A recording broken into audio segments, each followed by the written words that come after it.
Dans la rue piétonne du centre-ville, mis à part le stationnement devenu payant, rien n'a changé ou presque. Beaucoup de rideaux restent fermés.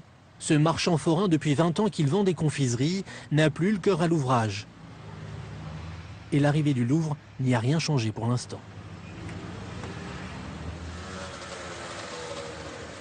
Les visiteurs, on les voit.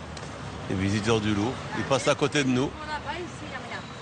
Ils vont là-bas parce qu'ils ne payent pas. Ah, attendez l'année prochaine. Quand vous voyez des boulangeries comme ça, ils ont fermé. 1, 2, 3, il est fermé. Combien qu'il y en a? État, mais il n'est même pas repris. Les gens, ils ont peur. Là, ils devaient avoir une brasserie. Et ça n'a pas été fait.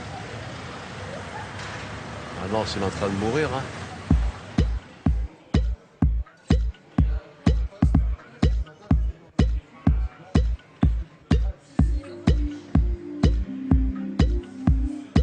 Bruno Rosic, lui, est un patron heureux et fait volontiers visiter son nouvel établissement, un bar, un restaurant au ton acidulé pour attirer le visiteur branché.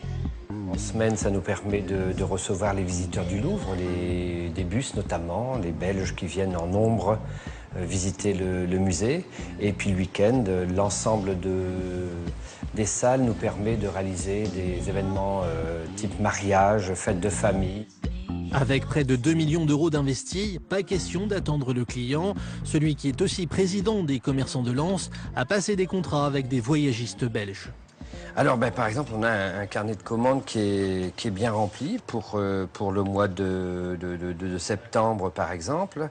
Vous voyez, nous avons des Probus, Vauban, ça ce sont des bus belges. Puis encore des Belges, les offices de tourisme, des repas de mariage et autres. Et ce qui est magnifique, c'est que ce soit la culture qui vienne au secours de ce territoire.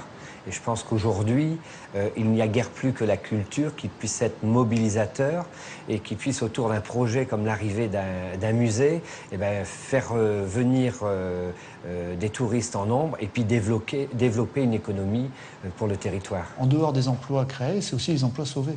Parce qu'on a un commerce qui est comme partout en France, qui a des difficultés qui ne sont pas forcément passagères. Et on se rend compte que le commerce du centre-ville, même s'il a encore des passages qui peuvent être délicats, notamment par rapport au potentiel de revenus de notre population, retrouve un second souffle avec les visiteurs du musée du Louvre. Donc ça nous permet aussi de sauver des emplois. On a par exemple aussi un restaurant, deux restaurants qui vont ouvrir là à la rentrée, sur des concepts complètement innovants par rapport au centre-ville de Lens. Des services de restauration où le restaurant avait déjà du mal à faire le plein sur un service, maintenant il arrive à faire 2 services. Donc vous voyez, quand je parle de sauvegarde d'emploi, c'est aussi à ce niveau-là. Des emplois